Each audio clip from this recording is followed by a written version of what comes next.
eccoci qua, ciao ciao. Dunque ragazzi, stasera tutorial sul Park Assist. Le Cupra Formentor hanno questo optional per chi ce l'ha e magari non sa come usarlo, magari non si fida. Ho sentito di molti che hanno l'optional ma non l'hanno mai usato, l'hanno usato solo una volta, molto spaventati. Invece fidiamoci perché a volte è veramente comodo. In ogni caso, vediamo come funziona, vediamo se funziona, direi proprio di sì, e cerchiamo un parcheggio.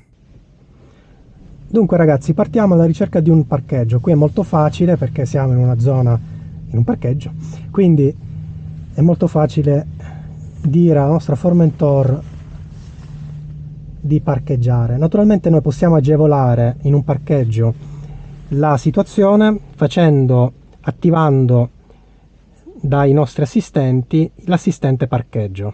Eccolo qui, quindi già stiamo chiedendo alla Formentor di guardare, di cercare per un parcheggio.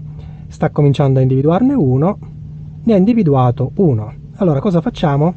Facciamo avvia.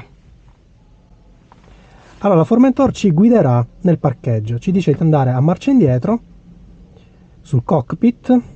Noi semplicemente dobbiamo manovrare acceleratore e freno con un cambio automatico, naturalmente è molto semplice. Procediamo. Abbiamo anche una barra di completamento dell'operazione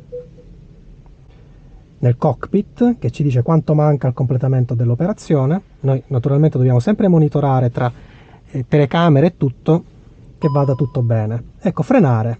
A questo punto andiamo avanti, prendiamo l'acceleratore e stop. E la Formentor ci tiene a mettere la macchina bella dritta.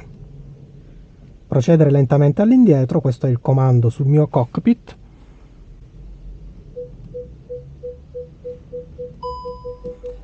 Park Assist terminato, ora guidi il conducente.